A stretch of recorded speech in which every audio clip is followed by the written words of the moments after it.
thought initially that was going to be where I was going to go. The ticket office has evolved since I've gotten there, so my position wasn't one that was there when I started. But always looking to kind of ascend. Yeah, I mean, it's if I'd have to say, community would have been the way to go. But happy with where I am now and in the director position. I actually have a question. Yeah. Hey, Eric.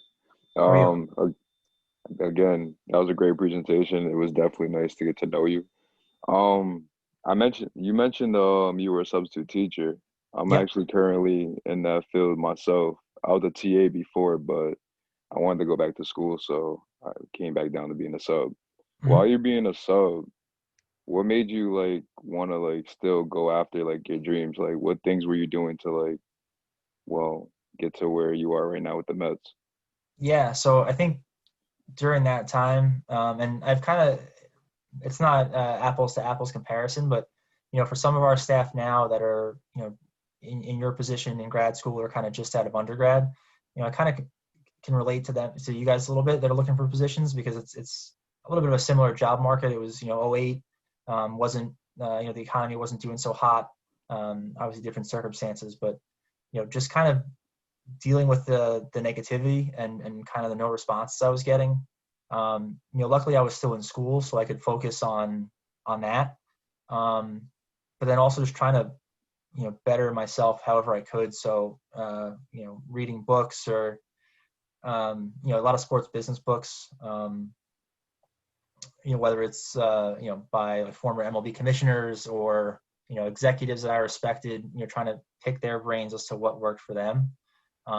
Something that I wish was around more so back then would be podcasts. There's a ton of good podcasts out there now, with executives in the industry or people that have experience that are sharing their career paths and what's worked for them.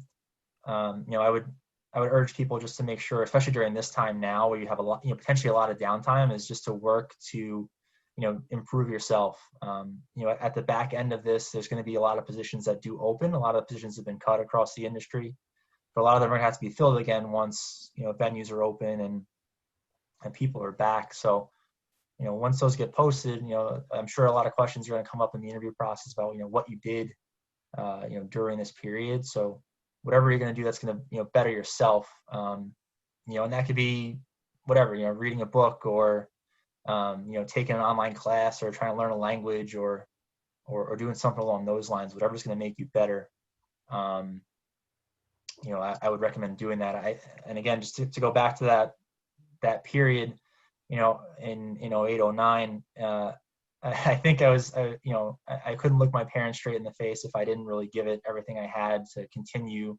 on the sports path. They had invested a lot in me, helping me out with school, to not do it, and follow through on it. Honestly, I kind of lucked into the substitute teaching position. My now wife, her family worked in a district and they had an opening, and it just was just kind of convenient. It was something to do. I enjoyed it. I did gym class for the most part, but it was like kind of a pick it up as you go kind of thing. I would get up in the morning, check the site, and if there was anything on there, I would hop on it and take it, and balance that out with school. Thank Eric, you. go ahead. Go ahead, Taro. Oh no, I was saying thank you. Thanks for the question. Yeah. Walk us through a typical, normal, non-COVID game day, what your responsibilities are on a day of a typical game. Yeah. So I'm sure you've heard this before. If you work in sports and you work for a team, there's a lot of long hours, a lot of long days, especially in baseball. It's 81 home games plus whatever events you have. So there are a lot of hours in it. So on a typical day, our office opens at 9:00. We try to stagger our staff on game days so that not everyone is there for a full 12 hours or 13 hours, depending on the day. Sometimes that does happen based on kind of what we need. So You know, 9 o'clock we'll go in. We have a handful of staff that come in at 9 o'clock. We open up our phone lines, we open up the box office, and we kind of get the day rolling. The first part of the day really is kind of cleaning up any loose ends from the game before, or if it's the first day of a homestand, making sure that we kind of have everything ready to go for that night. It's really, you know, checking to see if there's any larger events happening, you know, whether on the group sales end or, you know, if it's a special night where there's a big promotion or, you know, anything like that. That's stuff that we want to make our staff aware of. You know, we do a meeting with our staff when their shifts start. So we have a 9 o'clock crew that comes in. Then we bring in a set of staff at 12. We'll get them in. And again, a lot of build up to the game time, and we staff up throughout the course of the day. So, you know, I would say about 9 to 3:30 or 4 o'clock are kind of our normal, you know, daily business operations. You know, answering the phones, selling tickets, you know, that kind of stuff. Once we get into that late afternoon window, we really kind of shift towards our game night coverage. We open up our counter, our services area, usually about 2.5, 3 hours before the game, depending on what happens that night. And, you know, we have staff that go there. We have some internal ticket windows that we have to open up as well. So we have staff spread around. And then when the gates open for the game, which is 2 hours before, is really when a lot of our work is done on a game night. So our department also oversees our ticket sellers union. So every game or event, you know, we work with a union to send sellers in for us. So you know, we oversee kind of their setup, their check-in, and they would sell specific tickets to that night's game within a certain window. You know, as that's going on, you know, we have supervisors and managers that kind of oversee every area. I kind of float around to the different areas to make sure that everything's going okay. If we have any questions, if we need any extra support, if we have to pull staff from one area to another area, you know, I'm doing that. It's also during that time that I'm filling orders for, you know, players, umpires, making sure that stuff is all kind of taken care of. And then really that window between then and first pitch is really, you know, putting out any fires that might pop up, whether it's, you know, a group is missing tickets or, you know, God forbid we have an issue scanning or our system goes down. You know, we're there to kind of troubleshoot that and make sure that it gets up and running again. Typically about an hour after first pitch is when our office starts to quiet down, usually second or third inning, when most people are in at that point. You know, most people enter the stadium between 6:30 and 7:10 for a 7:10 start.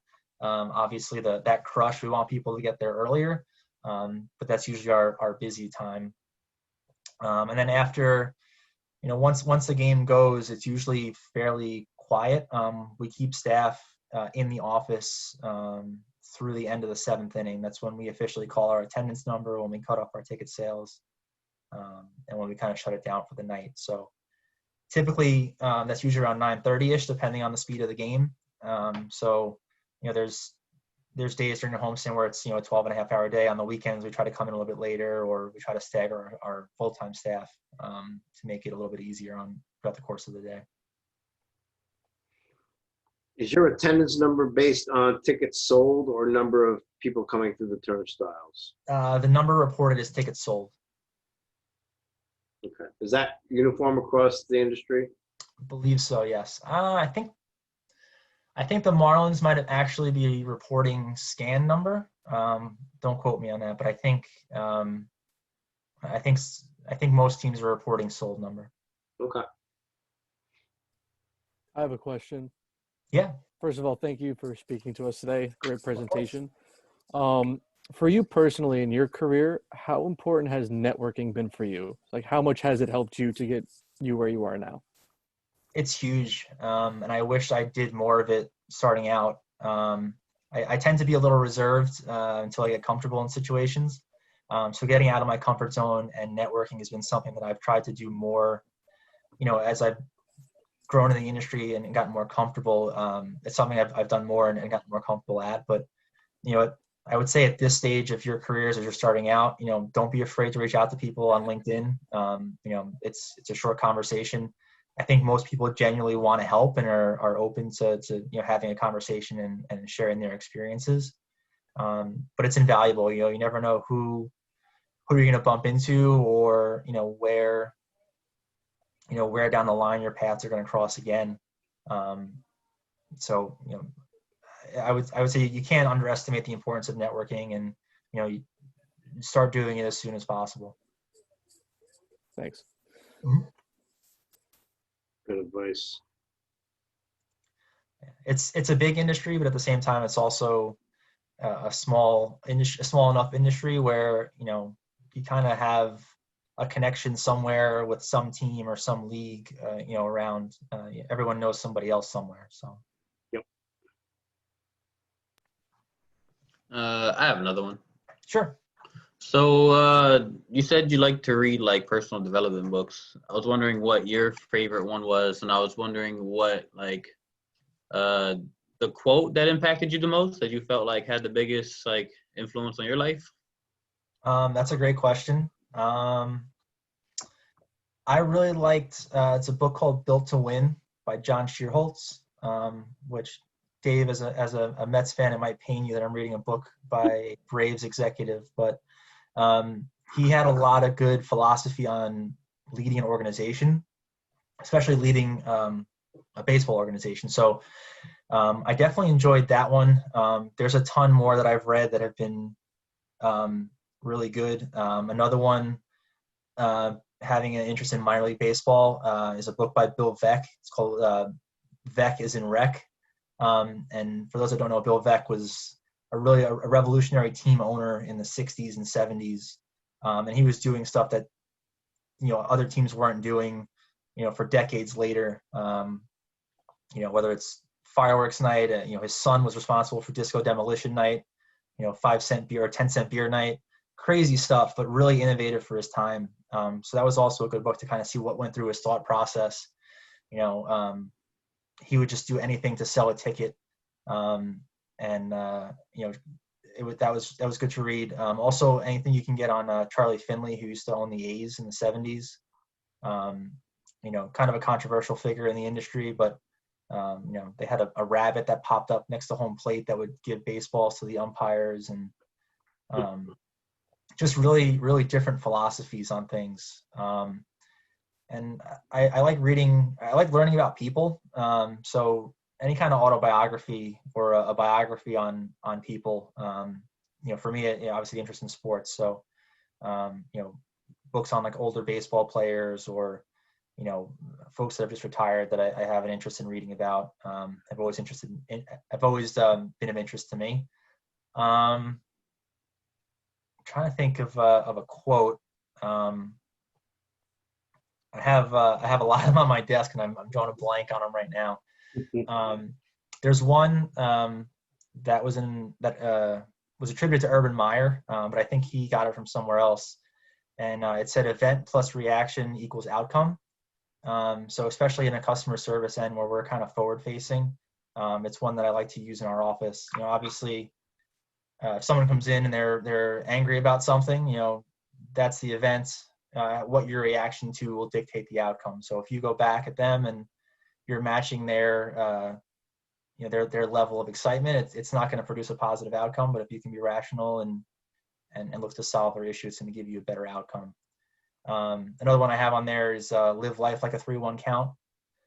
So if you're familiar with baseball, 3-1 is a good hitting count. So you're prepared for a fastball and you can lay off anything else. It's not going to affect the overall outcome of your at bat. So just kind of be ready for whatever, and be aggressive when it makes sense, and always have your head up.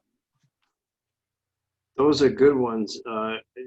It's a great question too, because my favorite one, and I used to have it on my email, was because John Wooden has a ton of them, and this really speaks to a lot of people. I think all of us, but never mistake activity for achievement.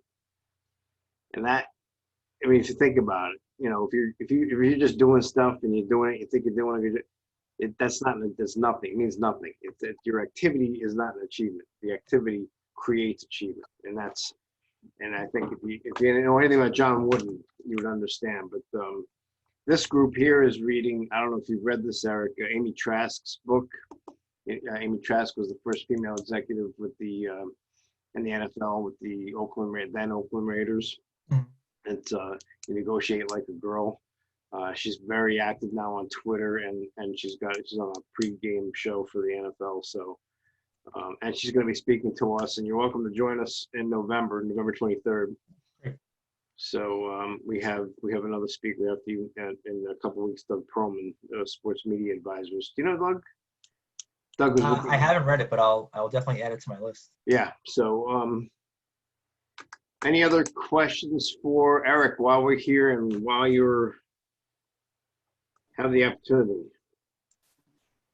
Wonderful presentation. But how was your everyday switch up from being inside the office until the pandemic broke out, and then now you have to rechange your life into working at home?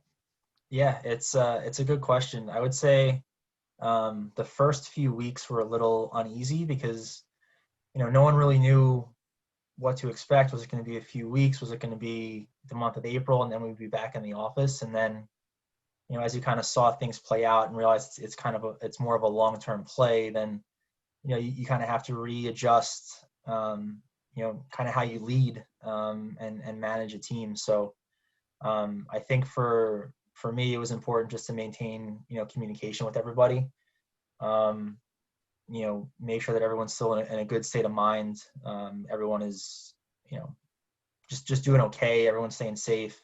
That the family's doing well. We have a pretty tight-knit office. We have a lot of people that have been there, similar time that I have. So, my boss has been there for 20 years.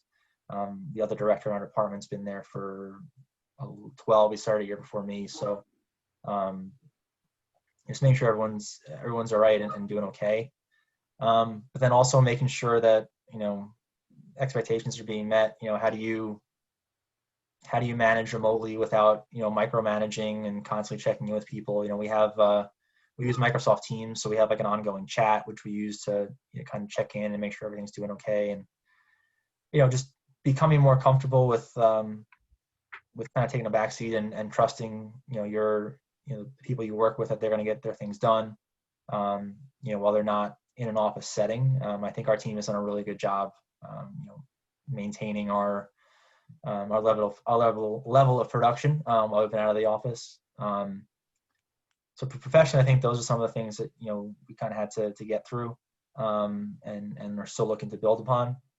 What was tough for me is we have like I said, that large part-time staff, and for the most part they weren't working as soon as we left the office. So finding ways to still engage with that staff, to make sure that they're still getting something out of what would have been their time with us, and continued development and growth. So making sure that we're interacting with them, we're doing some social activities. We set up some calls where we would bring in industry professionals. Dave was nice enough to hop on one of those calls as well, and just to let our guys kind of pick their brains, and network a little bit as well. From a personal standpoint, I have 5-year-old triplets. So being home with them on a daily basis has been a challenge, but also a blessing. I mentioned before kind of our normal season, obviously the summers and the long hours. There's times when I don't see my kids outside of 15, 20 minutes a day during homestands. So actually being home and being able to interact with them on a daily basis has been awesome. My wife is a high school guidance counselor, so she's been back at work since the end of August. So I'm home with them every day now, which is another challenge. So I get to now be a teacher on the days that they're home from school. Really just kind of enjoying being a dad a little bit more. I'm able to coach their t-ball team and their soccer team, which I wouldn't be able to do in a regular season. So making trying to make lemonade with lemons, trying to make the best of a situation. And I think the best part of it is being able to be around my kids a little bit more. Anybody else? I have one, but I'm waiting to see. I got one question. Go ahead. Sure. How's it going, Eric? Thanks for joining us. Of course. Good. One When a person buys tickets and adds on food or concessions, are you tracking where they're spending that money? And does that go into any off-season planning that you have? Good question. So we don't, we do add on value to our tickets, mostly for some group orders that can be redeemed at concession stands or for merchandise. There are some areas or some other teams that are a little bit more advanced in this field where that you can load on a specific item at a concession stand or a specific something or a retail item.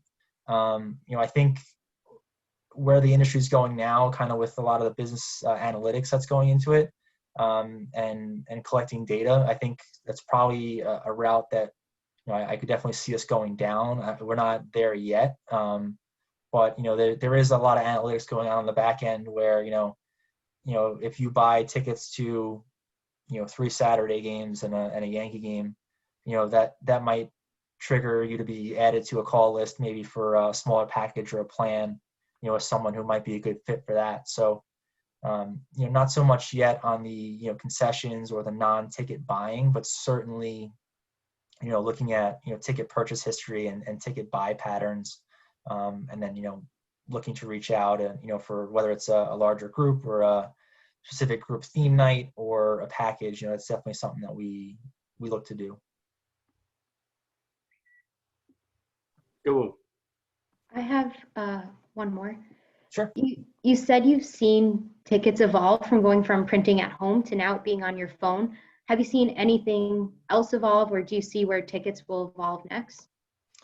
Yeah, so we I think the pandemic is going to push this ahead, so a little bit as well. When I started, hard tickets were kind of where it was. My boss likes to tell a story. When he started, the computers weren't even that big of a deal in a ticket office. The daily sellers would have a stack of tickets at the window at the bottom of the train station. You'd walk up, and whatever was at the top of their pile for the amount you wanted to spend, that was your seat. There wasn't any negotiating or anything like that. So now, since then, you've been able to buy seats online. Your delivery methods have changed. We don't really mail tickets that much anymore, and had the printed home tickets. And I'm now going towards a more digital environment where you'd have it on your phone. Some of the other cool things that are out there, one that we tested out last year, if you've flown the last few years, you're familiar with Clear, the company that, you scan your fingerprints and you go in. So we've had Clear at Citi Field for a while. It's at Yankee Stadium as well. You can enter that way by, scanning your fingerprints, and you can go in. We're also getting to the point now where, potentially can use facial recognition to get in. So, that's part of Clear's process for, checking in at an airport. So getting to that point where you can scan your face, it ties back to the ticketing system, and your ticket will scan to get in that way. So interesting there as well. And then there's also something called NFC scanning, which is it's a near field communication. So it's something that's actually embedded on a ticket, where you kind of just walk through an area, and it'll scan you. So almost like you're in like a retail store, when you come in or you don't take the security tag off of your clothes and it beeps. It'd almost be kind of a setup like that. You would walk through, I guess, those 2 points, and it would scan you into an area.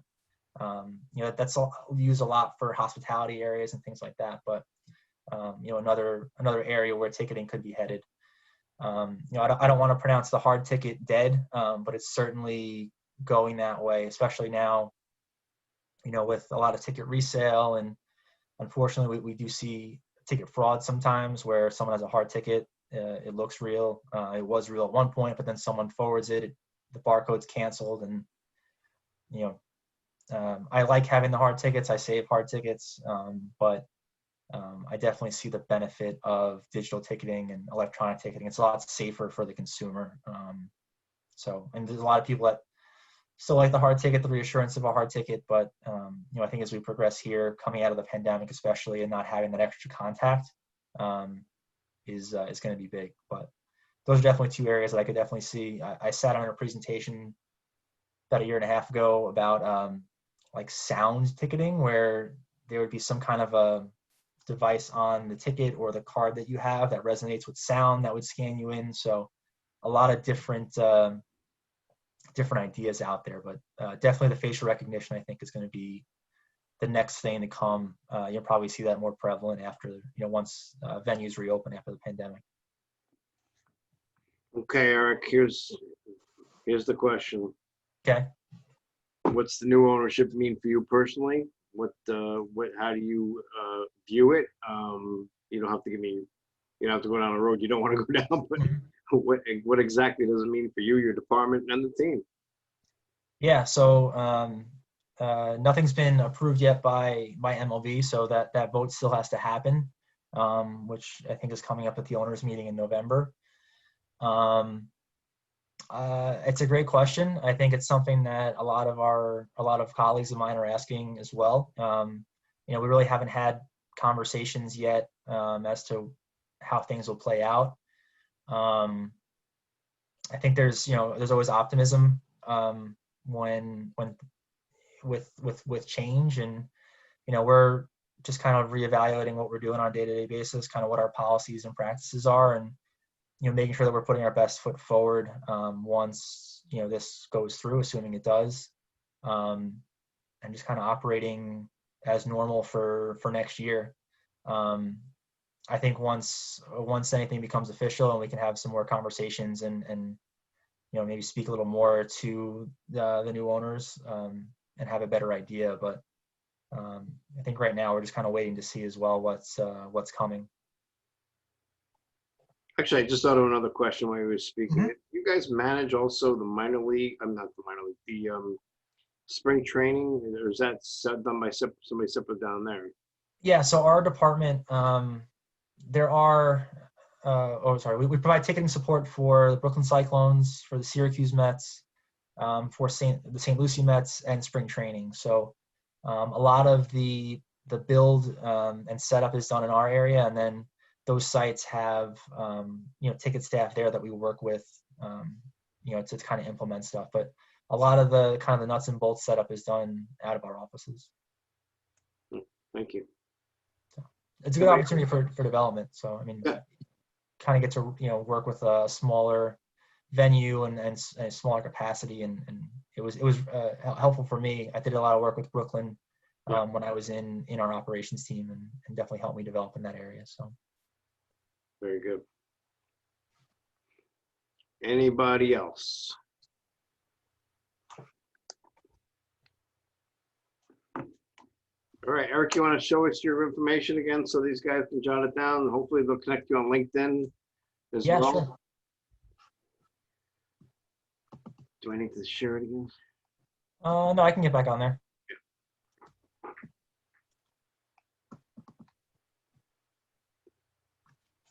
There's again, it's just epetersen at nymets.com. It's all E's. Some people throw an O in there and it could confuse you. But also on LinkedIn as well. I have a beard and a bow tie on my picture, so I look a little bit different. But it is me. So feel free to reach out whenever. Eric, thank you so much. Very helpful, very informative, and we do appreciate you taking the time. Of course, happy to do it. Thanks, everybody. All right, take care. Thank you. Thank you. Thank you.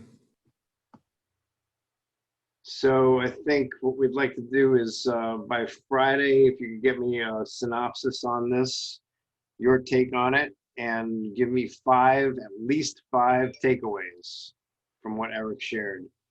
If there are a couple people who clearly are not on this call, I think there's 19 in the class and there are 16 here, so I don't get it, but that's on them, and they're just not going to be able to do this assignment. If your assignments are late, if your assignments are missing, and you don't get an A in this class, don't come bitching to me, all right? At the end of the day, I've talked to several people here already. They're tracking well, they're following, they're getting their assignments in. I just don't see any excuses, all right? So that's where I'm at with it. Any questions? All right, guys, good questions, by the way. Thank you. Thanks, Dave. Thank you. Thank you. Thank you, Professor. Thank you. Thank you. Talk to you soon.